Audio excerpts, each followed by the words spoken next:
Welcome to Coherence Explained. I'm Jim Byrkit, and a few years ago I made a movie in my living room called Coherence. And ever since then, I've been answering questions about it happily.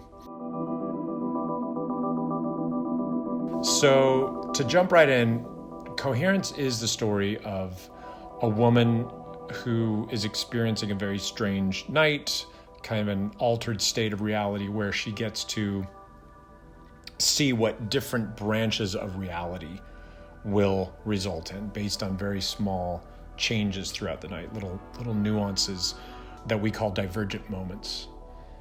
And it might be something as simple as the roll of a dice, or when a blackout happens, or when a phone cracks, or some little micro decision. But she sees that the night can end up being completely different based on these tiny little changes. And a lot of people ask us, how did we keep it all straight? How did we make something without a script that gets so complicated and so twisty, multiple realities to keep track of? And I just asked everyone if they can remember their number. Beth and Lee are from this house originally because they have never left. But the rest of us, we are not from this house. We are visitors. So the idea came slowly. I was with my collaborator, Alex Manoogian, my good friend who plays Amir. We wanted to make a micro-budget movie, of course, and I had this idea, what if you looked out the window and saw yourself? And so the original idea for the story was more of a horror movie about just two houses facing each other across the street and kind of mirror images of each other. Like the people would have reverse haircuts or their shirts would read backwards, but you're basically staring at yourself in the mirror image. But the more we researched it and the more we looked into multiple realities and this whole concept of parallel worlds, we realized that it made more sense to have many, many more houses. Not infinite houses. There's a debate about this, but we don't think it's unlimited. It's not infinite houses that have branched this night. It's only specific moments that diverge. But there was a moment where we realized that there's at least 5 sets of Hugh and Amirs that we interact with in the movie. The first set being the two guys that we meet at the beginning and decide to go check out the other house. You know, they want to go see if they can talk to the brother at the other side. Well, we never see those guys again. They leave the house and we have no idea what happened to them. The two guys that come back, of course, are not them. We don't know that at the time, but they are from another house. They've gone through the dark space. They have gone through the roulette wheel. They're from another house. Then M ventures out with Kevin and Mike and Lori because they want to go see for themselves. They go through the dark space.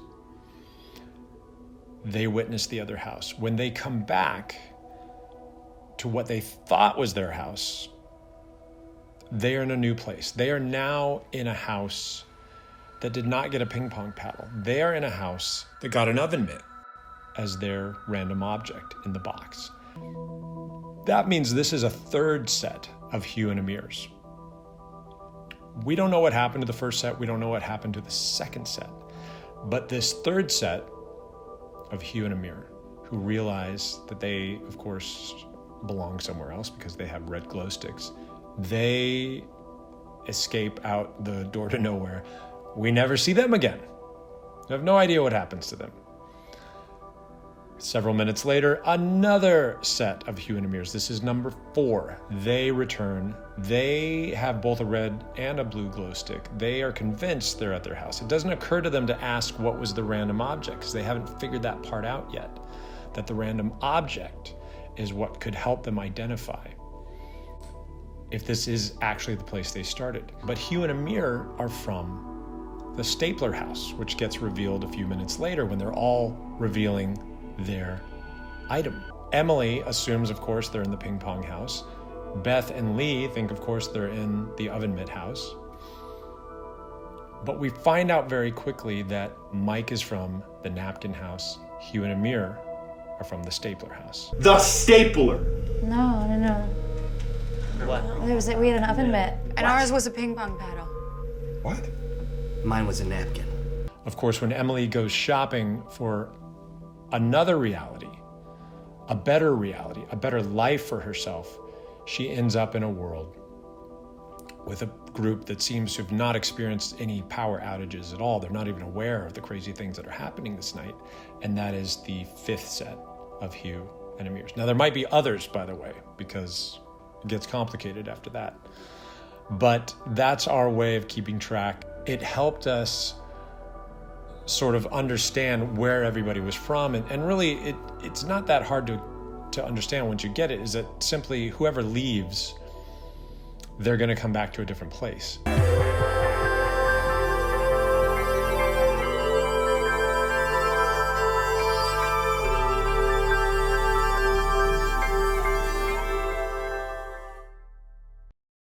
All right, if you're still watching, you might enjoy the long version of Coherence Explained. We go deeper into the questions about the movie. We've got a Q&A with Mr. Patton Oswalt. My God, the theories out there about this movie. And we've got never seen before behind the scenes footage while we were making it. So if you click the link below, it will take you to a Vimeo site. It's a couple dollars because this is part of a fundraising campaign for our next project. You will be helping get Shatterbelt off the ground by supporting this. So click the link. Hope to see you for the long version of Coherence Explained. 8 hours of fun. 8 hours of fun.